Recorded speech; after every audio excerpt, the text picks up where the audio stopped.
Hey guys, we're going to take a look at this floating raft, stationary raft deal again here. Do a quick follow-up on it.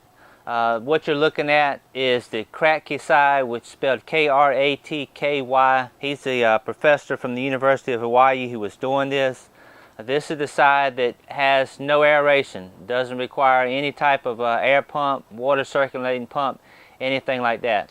Looking at this, you can see my lettuce is doing a whole lot better this time because I don't have the pak choi and the tatsoi in here with them. So the water levels are not rapidly dropping, and these things are all able to grow at a nice steady pace, and everything keep up at the same growth rate. One of the questions that I got most often was in reference to algae. What type of algae buildup did you get? And on this RAKIT side, you can see that the styrofoam actually sits on top of the lumber. So it makes a nice seal, no light can get in there. There's no algae problems whatsoever on this side. Again, you can see what I was talking about with the styrofoam actually rests on top of the frame, so you don't have gaps in there where you're getting light into it. And I don't think you're going to have any algae problems if the water's not being exposed to light. And looking up under here, you see very consistent root growth. This lettuce is doing much better than it did in the first run because I don't have those overly aggressive plants on the outside sucking up all the water too fast. These things are growing nice and steady, looking very good. Another question that was asked was, can you go back and top off the reservoir? And yes, you can to a certain extent, you know, a little bit at a time. But as this plant is growing, and you've got these long roots right here that are absorbing the water, nutrients, and these little guys right in here start absorbing the oxygen. If you go and fill this entire reservoir back up, you basically drown the plant. So there is a way that you can kind of come back in and maintain a, a minimal level in the bottom or something like that. But for the most part, what you want to do is right from the start, make sure you have the right ratio of plants to your reservoir so you don't have to worry about doing that. Now this is the side that actually floats, and I went ahead and turned the air pump on for just a few minutes, and you can see what she looks like. I've got 4 of those 4-inch cylindrical air stones in here, and they seem to do a pretty good job. Being as how the plants are actually floating right on top of the water, you absolutely need some aeration in this side. Now I did get a little bit of algae on the floating side. Primarily, it was right in the gaps right in here where I didn't get a tight seal. As you can see, I've got a little bit of play in these rafts. They're not fitting up nice and snug as far as around the edges. I cut them a little bit small. You can see the spacing that I have on the end right here. So what I had done was just come back and laid a scrap piece across the end of it to block the sunlight out from it. These are the seedlings that I'm working with today. Got some more of that Adriana lettuce and some tatsoi. They're growing in rock wool cubes. See, I've already got pretty good root growth coming out the bottom. I'm a little bit late getting these things in. Just break them off. Take your 2-inch net cup. Try to get the roots down in there if you see any exposed. Get them started. And then just set this down in the hole and make sure the bottom of it's touching the water, and you'll be ready to go. Alright, so now I'm all done planting. I've got 20 lettuce in there and 10 tatsoi.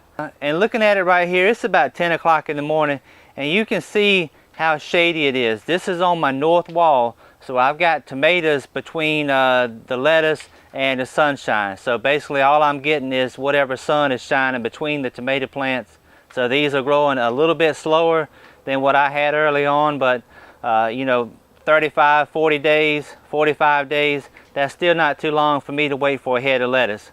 And a real quick note, tonight, 9 o'clock Eastern Time, prepperbroadcasting.com. That's my next radio show, Preparing to Provide. And what we're going to be talking about is specific varieties of vegetables. I started an informal survey about a week ago and asked you guys to comment, send me a PM, or I actually gave an email address.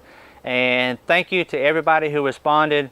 Very helpful information, and it was certainly a learning deal for me. I have made the comment that I didn't think just because something grew well in Virginia, it may not grow well, North Dakota or New Mexico or something like that. But based on some of the comments and information, I may have to rethink that. Bottom line, I think a lot of it just comes down to how good the soil is.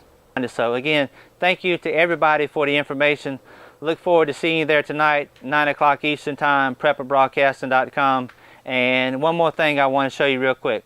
A couple of weeks ago, I made a comment about possibly building an aquaponics greenhouse, and I was surprised that nobody stopped me in my tracks, because that's generally not the way that I go about things. It's not what I advise people to do.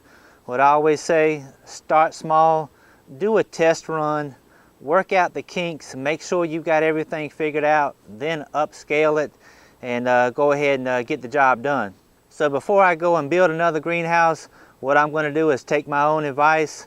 I went up to Chesterfield yesterday. I finally found 2 good, clean, food grade IBC containers. Took the frames off of them late yesterday.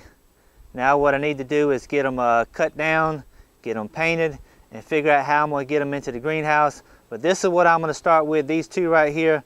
This will be my first aquaponics setup. Give me a chance to get my feet wet a little bit.